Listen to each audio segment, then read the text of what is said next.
ఎక్కడుండాలి? ఎన్నోసార్లు మందికి బోధించాం. దేవుని మాట నీ హృదయంలో ఉండాలి. ఆ మాటలు లేకపోతే నువ్వు రక్షణ పొందలేవు. ఆ మాటలు లేకపోతే నీవు విమోచింపబడలేవు. ఆ మాటలు లేకపోతే పరలోక రాజ్యానికి నీవు ప్రవేశించలేవు. ఆ మాటలు లేకపోతే ప్రభు యొక్క రెండో రాకడలో ఆ సార్వత్రిక సంఘములోనికి నువ్వు ప్రవేశించలేవు. కాబట్టి దేవుని రాజ్యములోనికి నువ్వు పిలువబడాలంటే, ప్రభు చేయి విందులోనికి నువ్వు పాల్గొనాలంటే, ఆ బంగారు పట్టణంలో నువ్వు తిరగాలంటే, యుగ యుగాలు దేవునితో నువ్వు నివాసం ఉండాలంటే, ఆ దేవాది దేవుని యుగ యుగాలు నువ్వు స్తుతించి ఆరాధించాలంటే ఏముండాలి చెప్పండి? మనకు తప్పున లేకపోతే ఏం పర్వాలేదు. కొన్ని పూటలు వస్తున్నా పర్వాలేదు. కొంతమంది వ్యక్తులు మనకు దూరమైనా పర్వాలేదు. దేవుని మాట దూరం చేసుకోవద్దు దయచేసి. దేవుని యొక్క మాటలు విడిచిపెట్టకూడదు. ప్రభుత్వం మాట, నేను నీకు ఆజ్ఞాపించిన ఈ మాటలు మన హృదయంలో ఉండాలంట.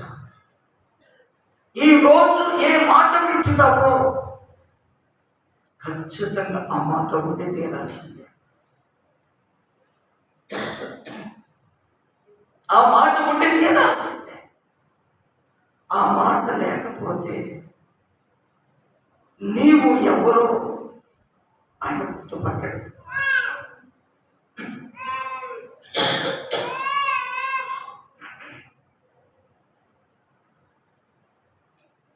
నువ్వెవరికో గుర్తుపట్టాలంటే ఒకటే సింబాలిక్.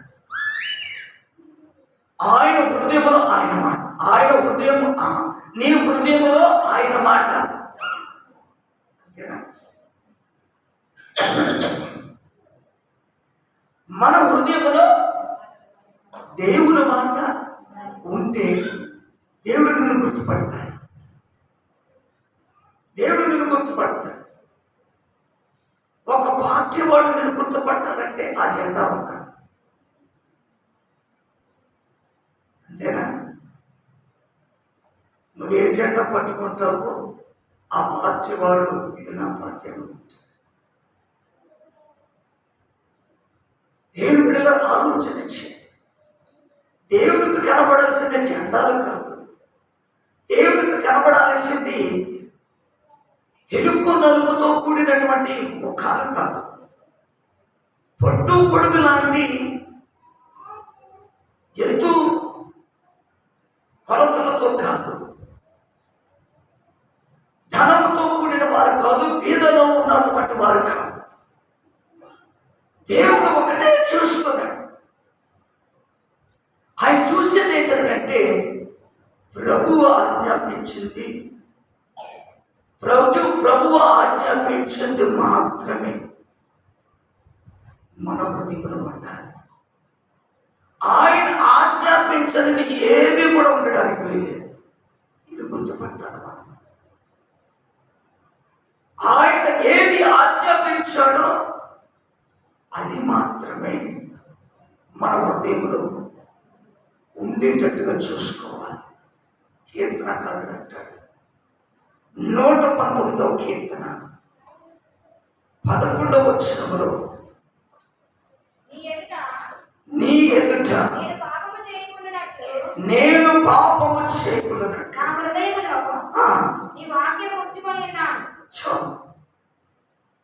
ఎందుకు ఉంచుకోవాలి నీ హృదయములో? దేవుడు ఆజ్ఞాపించినది ఏంటి? దేవుడు ఆజ్ఞాపించినటువంటి దేవుని యొక్క మాట, ఆ వాక్యము ఎక్కడ ఉండాలట? మన హృదయములో. మన హృదయములో. ఎందుకు ఉంచుకోమని చెప్తున్నాడు? నీ హృదయంలో వాక్యం ఉంచుకుంటే నువ్వు పాపం చేయవు. అంతే. దాని కొరకు పెద్ద పెద్ద లెక్చరర్స్ ఇవ్వాల్సిన అవసరం లేదు.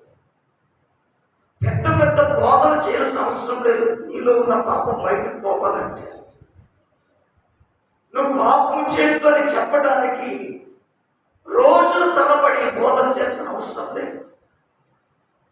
నీలో పాపము ఉండకూడదు అని చెప్పడానికి నీలో ఉండాల్సింది ఒకటే ఒకటి. దేవుడు నీకు ఆజ్ఞాపించినటువంటి మాట, ఆ వాక్యం నీ హృదయములో ఉంచుకుంటే అది నిన్ను పాపము చేయకూడదు. అంటే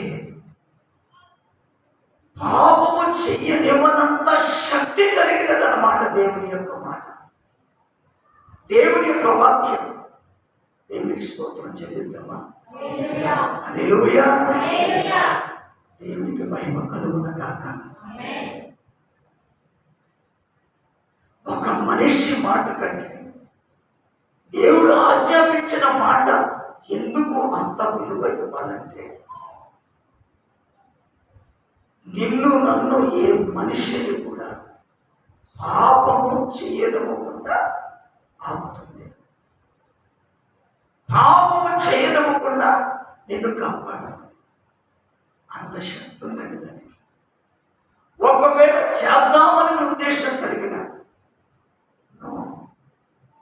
ఇది నీకు వద్దు, ఇది నీకు తగదు, ఇది కరెక్ట్ కాదు అని పరిశుద్ధాత్మదేవుడు నీకు బోధిస్తుంది. చెయ్యనివ్వడు.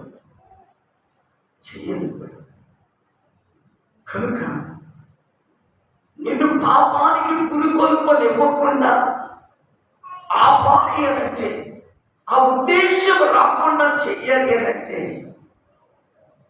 ఏముండదు మనలో. అంతే.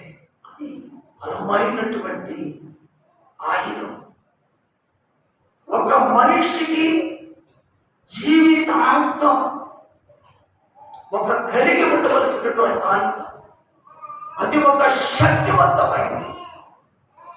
శక్తివంతమైనటువంటి ఆయుధం. అటువంటి ఆయుధం మనము కలిగి ఉండాలి. అది మనలో ఉండాలంట. ఏం చేస్తున్నట్టు, నీ ఎదుట నేను పాపము చేయకున్నట్లు నా హృదయములో ఈ వాక్యము ఉంచుకొని ఉన్నాను. అంటే ప్రతి మనిషిలో పాపము చేసే బలహీనత ఉన్నదన్నమాట. గ్రహించాలి. ప్రతి మనిషి, అది క్రైస్తవుడా, క్రైస్తవేతరుడా, అన్యుడా, ఎవరైనా మనిషి అనబడే వ్యక్తి ప్రతి ఒక్కరు కూడా పాపము చేసే ప్రమాదం. దేవుని బిడ్డలారా, చాలా మంది అనుకుంటారు ఏంటంటే ఆయన పెద్ద ప్రసంగికుడు కాబట్టి పాపం చేయడు, ఆమె ఇంత విశ్వాసంలో ఉండదు కాబట్టి పాపం చేయడు అని అనుకుంటూ ఉంటారు. చాలా మంది కూడా అలా అనుకుంటూ ఉంటారు. అంటే అందరూ సేవకులు, అందరూ విశ్వాసులు పాపం చేస్తారని కాదు. వాక్యం చెబుతూ పాపము చేయించే నేచర్ ఈ ప్రకృతిలో ఉంది, ఈ లోకంలో ఉంది. అది ఒక శక్తిగా పెరుగుతుంది. అది ఏ మనిషిని పట్టినా మోసగించబడతాడు, పాపం చేసేస్తాడు. ఆలోచించటానికి కూడా వ్యవధి ఇవ్వదు. దావీదు గారు అలాగే చేసి, ఆయన గొప్ప ఆరాధికుడు, దావీదు గారు గొప్ప ఆరాధికుడు. ఆయన ఆరాధించినట్టుగా ఎవరు ఆరాధించలేదు. ఆయన స్తుతించినట్టుగా ఎవరు ప్రభుని స్తుతించలేదు.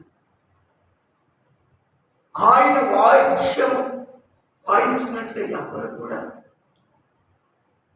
వాయిద్యం వాయించలేదు. ఆయన పాడకపోయినా, ఆయన స్తుతించకపోయినా కేవలం ఒక వాయిద్యం తీసుకుని వాయిస్తే దెయ్యాలు పారిపోతాయి. దెయ్యాలు పారిపోతాయి. అంటే ఆ దావీదు గారి యొక్క హృదయంలో ఏముంది? ఒక వాయిద్యముతోనే సంగీతం ప్లే చేస్తే దయ్యములు పారిపోతున్నాయి అంటే ఆయన హృదయంలో ఏముంది? అంత శక్తి. ఏంటి రహస్యం? ఎవరు కనిపెట్టలేదు, ఏం కాదది. ఎవరికి అంతు చిక్కని ప్రశ్న కాదది. మనము గ్రహించగలిగితే ఈజీగా దొరికే ఆన్సర్ ఏంటది? ప్రభువు ఆజ్ఞాపించిన మాట, వాక్యం. వాక్యం ఎవరి హృదయంలో ఉన్నా పాపము చేయడానికి భయపడతారు. దావీదు గారు అలాగే తొందరపడ్డాడు. పరిశుద్ధాత్ముడు కూడా ఒత్తిడి చేశాడు. అయినా సరే ఎందుకో తొందరపడ్డాడు. ఎంత తొందరగా పాపం చేయడానికి పురుగులు పడ్డాడో అంత భయంకరంగా ఆయన దేవుని సన్నిధిలో దుఃఖపడ్డాడు. పాపము చేసిన క్షణాలు తక్కువే, పశ్చాత్తాపపడింది ఎక్కువ. ప్రాయశ్చిత్తాత్మక కొరకు ఏడ్చింది ఎక్కువ, దుఃఖపడింది ఎక్కువ. దావీదు గారు కన్నీటితో దేవుని పాదాలు కడిగింది ఎక్కువ.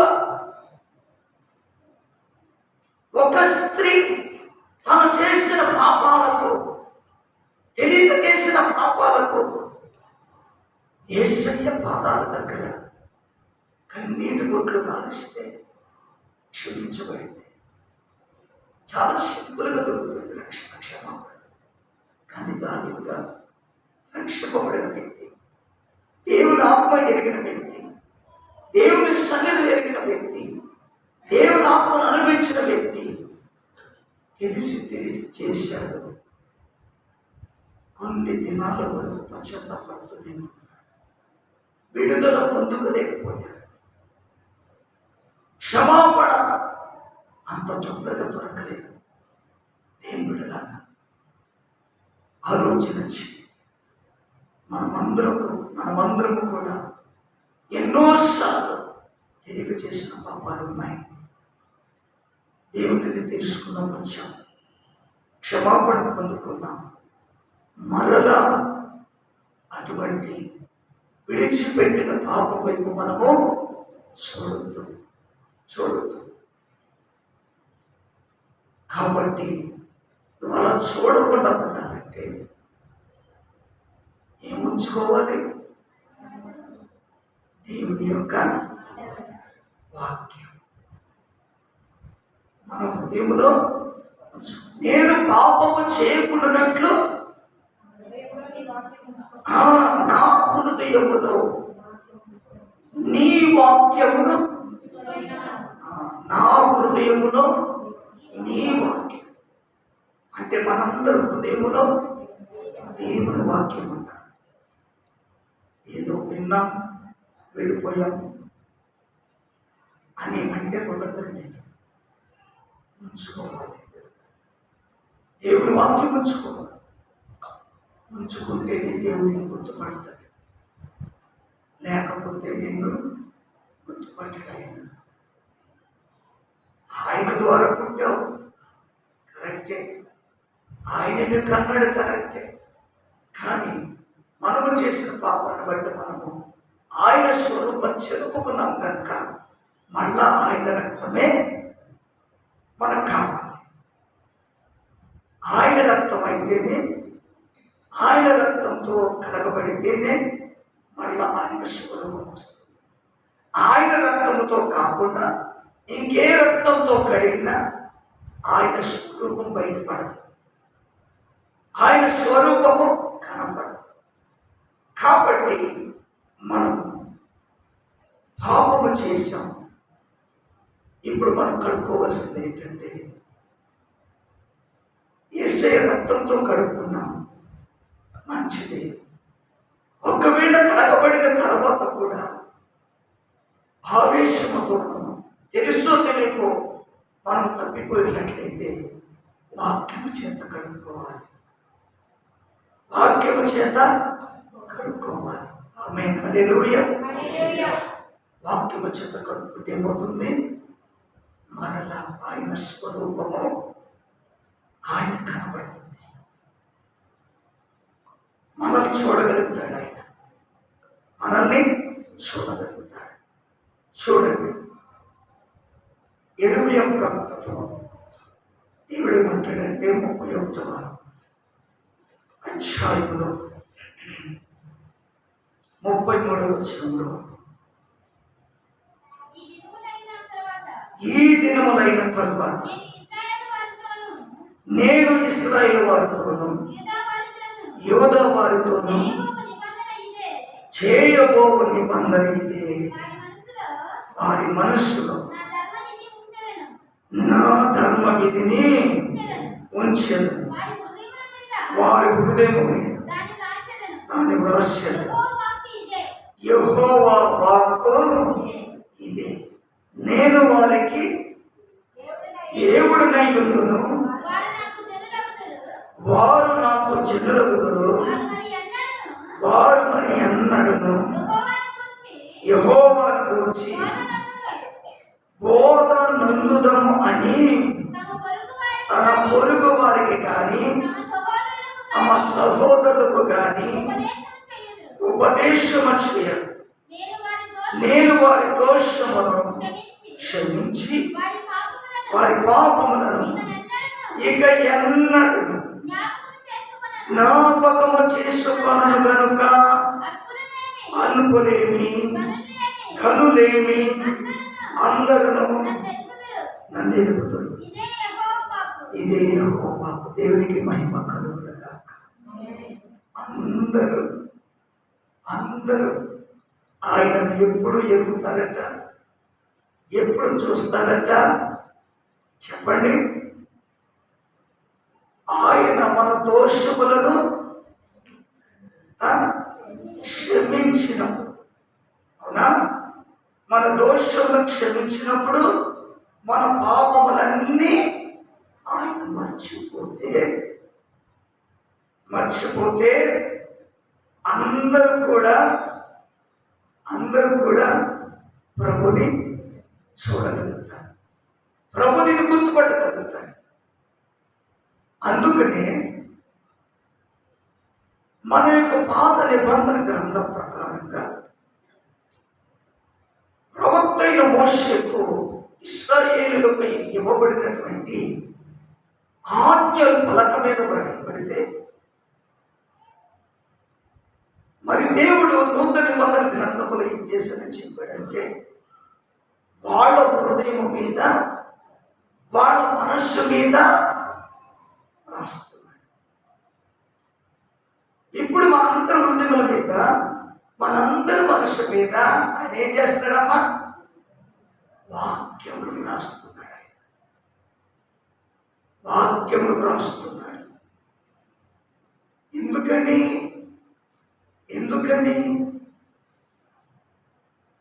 హృదయము మీద వ్రాస్తే అది దుష్టుడి తుడుకోవడానికి, చెరపబడకుండా ఉండాలని, మర్చిపోకుండా ఉండాలని.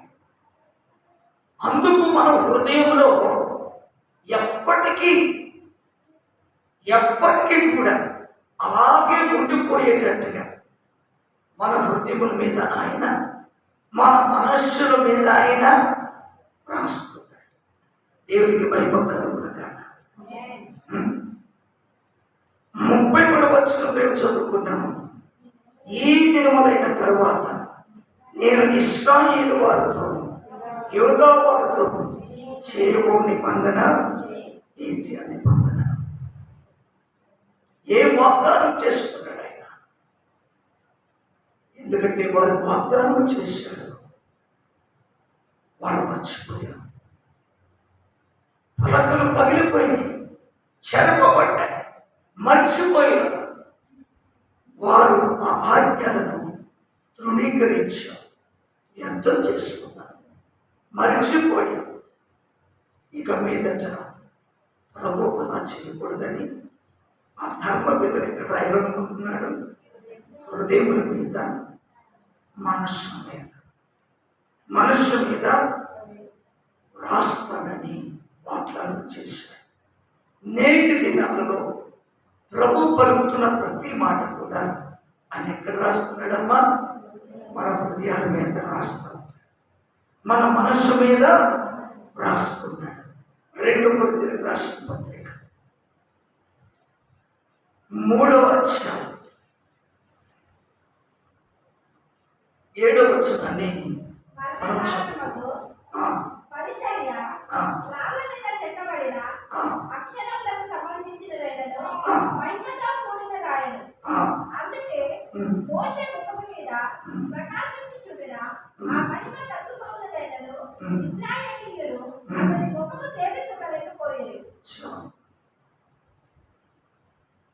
దేవుని పేరు సంగమా, దేవుని బిడ్డలారా, ఈ వచనాన్ని మనం గ్రహిద్దాం. ఈ దేహంలో నివసించినంతగా ప్రభువునకు దూరంగా ఉన్నామని తెలుసుకోవాలట. ఈ దేహంలో నివసించినంతగా ప్రభువుకు మనం ఎలా ఉన్నామట? దూరంగా ఉన్నాం. మనం ప్రభువు దగ్గర ఎలాగవుతాం? ఒక మనిషి జీవించాలంటే దేహం ఉంటేనే కదా. ఈ దేవుని బట్టే కదా మనిషి జీవిస్తాడు. మరి వాక్యం ఏమైనా సెలవిస్తుంది? ఈ దేహంలో నివసించినంత కాలము ప్రభువునకు దూరముగా ఉన్నాం. మరి ప్రభువుకు దగ్గర కావాలంటే, ఈ దేహంలో మనస్సు అనేది ఉంది, హృదయము అనేది ఉంది. దేవుని యొక్క మాట ఈ రక్తమాంసముల మీద కాదు ఆయన రాసేది.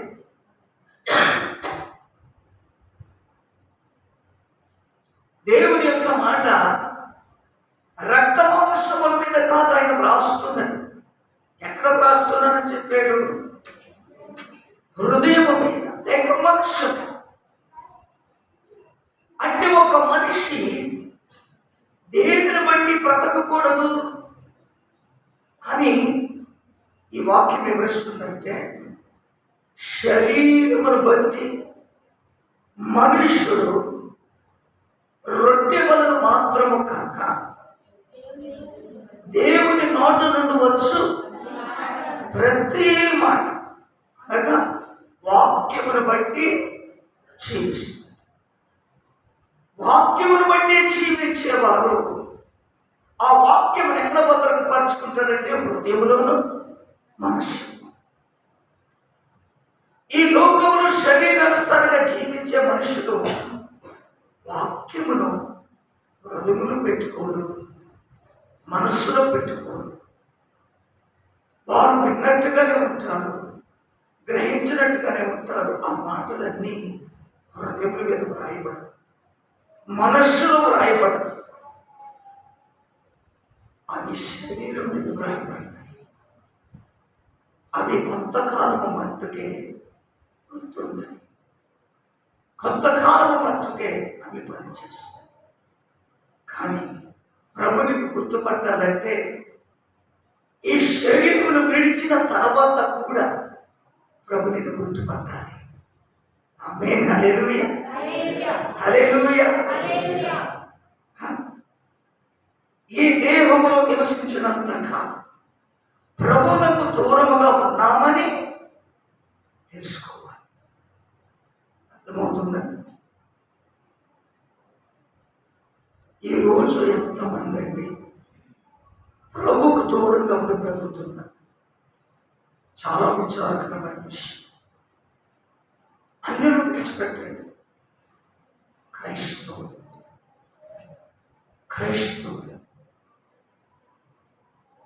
ప్రభువుకు దూరంగా బ్రతుకుతున్నారు.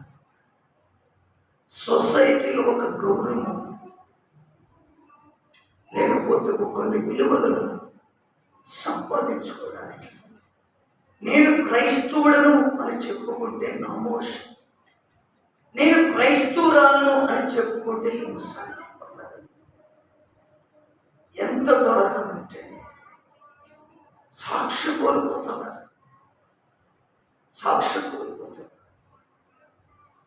కనుక ఇలాంటి బ్రతుకు బ్రతికేవారు, శరీరమును బట్టి బ్రతికేవారు, వారు ఎప్పటికీ ప్రభు దృష్టికి గుర్తింపు పొందలేదు. ఎప్పటికీ పొందలేదు. శరీరముతో జీవిస్తున్నాను, శరీరమును విడిచిన. నిజంగా నీ హృదయములో దేవుని వాక్యం ఉంటే, శరీరములో నీ హృదయం ఉంది, శరీరంలో నీ మనస్సు, నీ హృదయంలో మనస్సులో దేవుని యొక్క మాటలు వ్రాయబడ్డాయి. నీవు శరీరమును విడిచిన నిన్ను దేవుడు గుర్తుపడతాడు. మనుషులు గుర్తుపడతారండి. నీ ఆత్మ శరీరం విడిచిన తర్వాత మనుషులు గుర్తుపడతారా? ఇంత బోధించి నేనే గుర్తుపట్టలేను. ఎంత బోధ చేస్తున్నా నేనే గుర్తుపట్టలేను. ఆ దేవుడికి తప్ప, ఆ దేవుడు తప్ప నీ దేహము విడిచిన తర్వాత నీ ఆత్మ గుర్తుపట్టేది ఆయన ఒక్కడే. ఆయన గుర్తుపట్టేటట్టు ఉండాలి మన భక్తి. ఆయన గుర్తుపట్టేటట్టు ఉండాలి నువ్వు విన్న వాక్యం. ఆయన గుర్తుపట్టేటట్టు ఉండాలి నీ విశ్వాస జీవితం. అందుకని అంటున్నాడు, ఈ దేహంలో నివసించినంత కాలం ప్రభువునకు దూరంగా ఉన్నావు. కాబట్టి నువ్వు జీవించే జీవితం ఎలా ఉండాలి? శరీరమును విడిచిన జీవితంలా ఉండాలి. శరీరం కావాలి, శరీరమునకు భోజనం పెట్టాలి, ఆరోగ్యమును కాపాడుకోవాలి. శరీరం ముఖ్యమే, కానీ ఈ శరీరాన్ని ఒక దేవుడిగా చూసుకోవద్దు. ఈ శరీరాన్ని ఒక గొప్పతనంగా పొగుడుకోవద్దు. వాక్యముడు దాన్ని రిఫరెన్స్ గుర్తున్నట్లు వారు కడుపే వారికి దేవుడు అని వాక్యం అనుకుంటారు. అంటే వాడు ఎంతసేపు ఈ లోకంలో దేని కొరకు ఆలోచిస్తారట? తిన్నామా, తాగామా, వండుకున్నామా, ఇదే ఉంటుంది. ఇలాగే ఉంటుంది. కనుక దేని బిడ్డలారా, క్రైస్తవుడికి దేహం కావాలి, అన్యుడికి దేహం కావాలి. క్రైస్తవుడు దేవుడితో పాటుగా నీవు ఎలా ప్రభువుకి జీవించాలంటే దేవుని యొక్క మాట ద్వారా, వాక్యము ద్వారా జీవించాలి. ఆ వాక్యము కొరకు జీవిస్తే ఈ దేహము విడిచిన తర్వాత నిన్ను గుర్తుపట్టగలిగేది నీ ఆత్మను ఈ శరీరంలోనికి పంపిన దేవునికి మాత్రమే నువ్వు కనబడతావు. అలాగ కాకుండా, అలాగైతే భక్తిహీనులు కూడా ఆత్మ కదనంటే అది పొరపాటు ఉంటుంది. కానీ దేవునికి కనపడవు, పాతాడానికి పోతాడు, తీర్పులోకి వస్తాడు. ఖండించండి. దేవుని ముఖం చూడదు, దేవుని ముఖం చూడలేడు, దేవుడు కూడా తన ముఖం చూడలేడు. కాబట్టి అటువంటి భయంకరమైన పరిస్థితులు ఎదుర్కోవలసి వస్తుంది.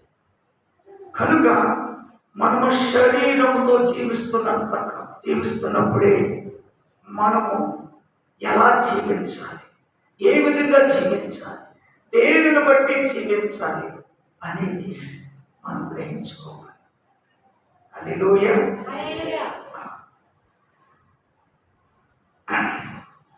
ఎల్లప్పుడూ ధైర్యము గలవారమై ఉన్నాము. ఇట్లు ధైర్యము కలిగి ఈ దేహమును విడిచిపెట్టి ప్రభునొద్ద నివసించుటకు ఇష్టపడుచున్నాము.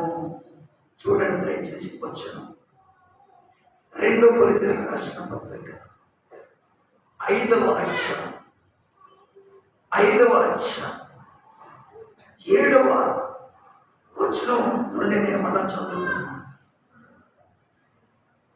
గనుక ఈ దేహములో నివసించినంత కాలం ప్రభువునకు దూరంగా ఉన్నామని ఎరిగి ఇండియు ఎల్లప్పుడూ ధైర్యము గలవారమై ఉన్నాం.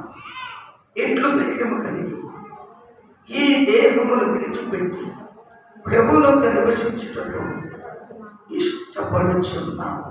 దేవునికి మహిమ కలుగునుగాక. నువ్వు దేని కొరకు ఇష్టపడాలట? దేవుని కొరకు ఇష్టపడాలి. ఈ దేహమును విడిచి దేవుని కొరకు జీవించుటకు ఇష్టపడాలి, దేవునితో ఉండటకు ఇష్టపడాలి. ఆమేన్. హల్లెలూయా. కనుక నేను ముగించేస్తున్నాను.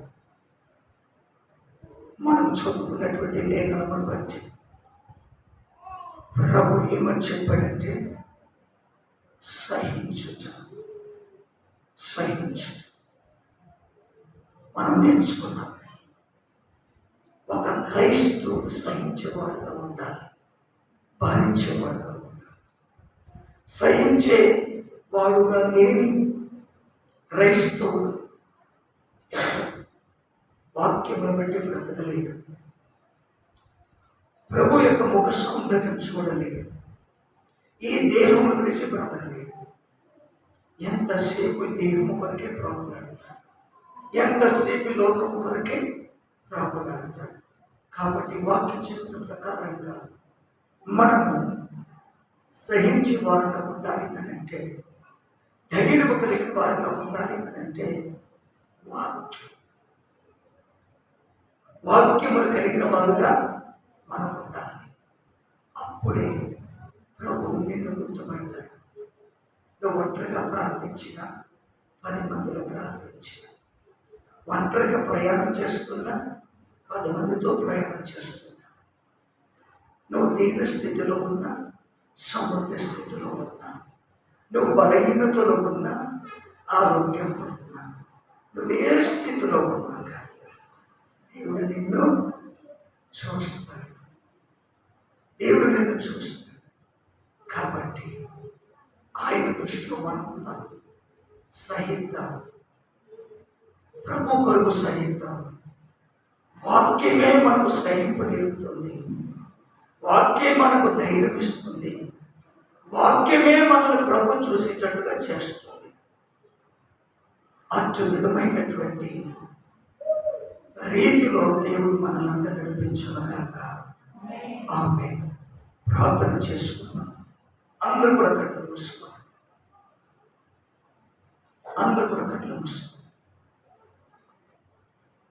ఒక్క నిమిషం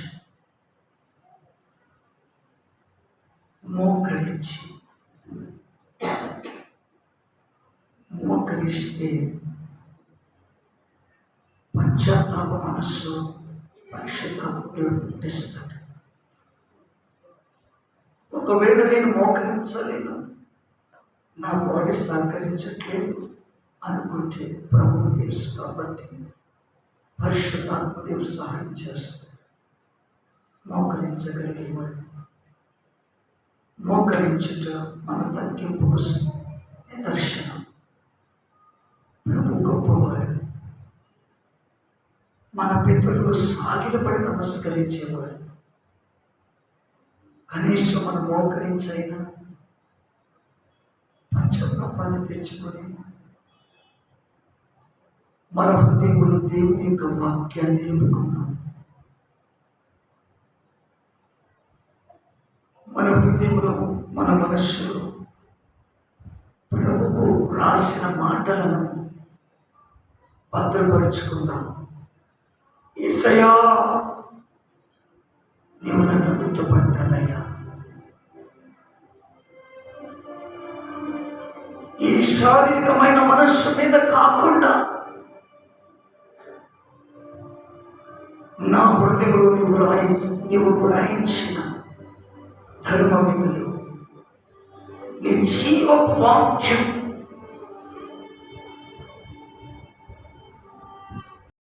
నన్ను విడిచి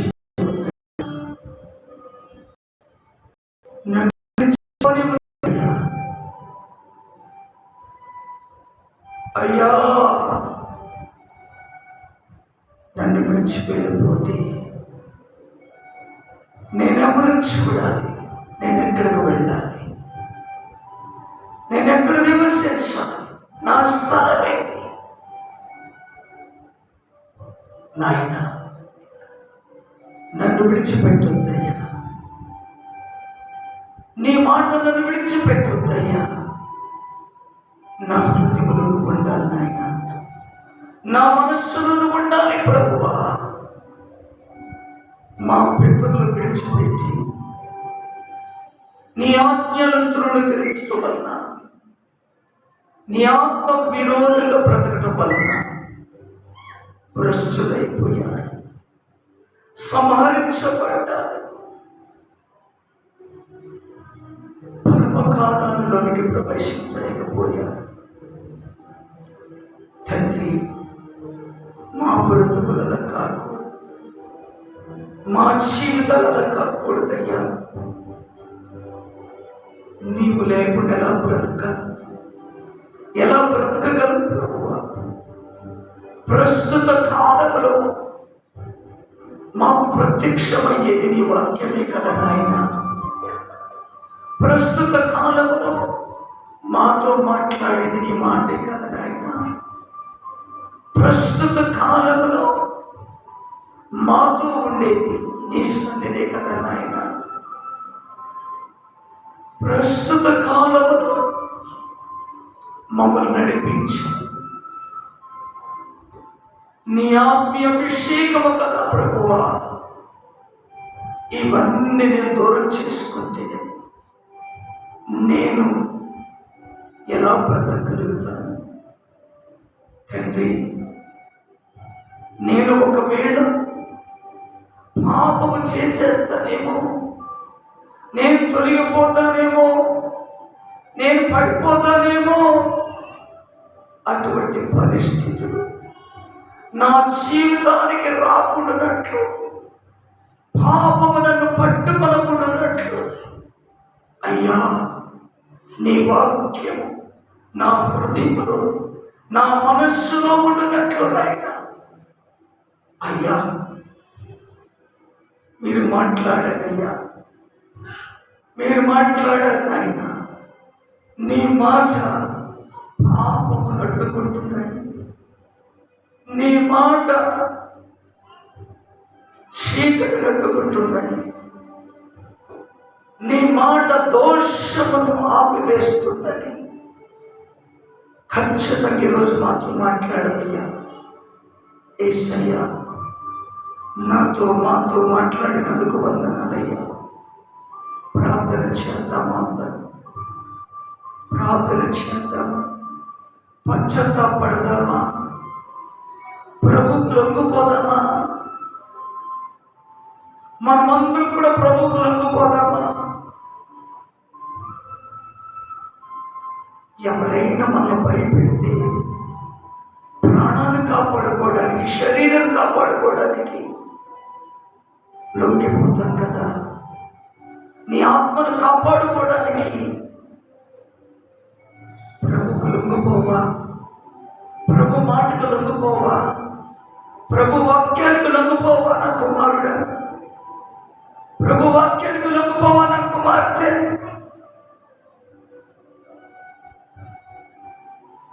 ఇదిగో నేను త్వరగా వచ్చుచున్నాను అని నువ్వు పలుకుతున్నావు కదా నాయన. నీ రాకడ ఏ సమయమో, ఏ జామునో, ఏ గడినో మాకు తెలియదు కదా నాయన. ఏ గడువులో వచ్చినా అయ్యా, ఈ వాక్యము నా హృదయములో ఉంది. నేను అధైర్యపడను, భయపడను. ఖచ్చితంగా నీ రాజ్యానికి వారసునవుతాను. ఖచ్చితంగా నీ రాజ్యానికి వారసురాన్ని అవుతాను. యుగాలు నీతో నేను జీవిస్తాను. తండ్రి నీకు వందనాలు. Thank you Holy Spirit. యేసయ్యా నీకే మహిమ తండ్రి, నీకే వందనాలు రాజు. నీ పాదాలకు స్తోత్రం. ఇంతవరకు మాతో మాట్లాడి మమ్మల్ని బలపరిచి నీ మాటలు మా హృదయంలో రాసినందుకు, ఆ మాటలు మమ్మల్ని గుర్తుపట్టేటట్టుగా చేస్తాయని, ఆ మాటలు పాపమును అడ్డుకుంటాయని, పాపము చేయకుండా ఆపుతాయని మాట్లాడినందుకు మీకే మహిమ, ఘనత, ప్రభావాలు అప్పగిస్తూ యేసు నామములో అడిగి వేడుకొచ్చిన మా ప్రియ పరలోకపు తండ్రి. ఆమేన్. Praise the lord.